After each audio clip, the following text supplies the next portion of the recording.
O ayan, after mga parties, makikisabay ang aking gulay.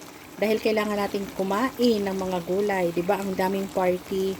Really need to balance our mga diet natin. So, nagisa ako ng kalabasa, may talong, mayroong patola, at nilagyan ko yan ng labahitang isda.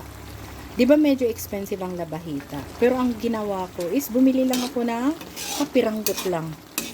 Ayan, kasi maalat po yan eh. 'Di ba usually nilalagay sa mga gatang langka or chipuho sa amin. Yan ang mga nilalagay namin since wala kami sa Batanes. Pero dito sa Manila, yan ang nilalagay ko pag chipuho. Nag-uulam ako niyan. So, ayan, luto na yan. This will be a yummy one. O, diba? Pasabay sa pamaskong ulam ay gulay.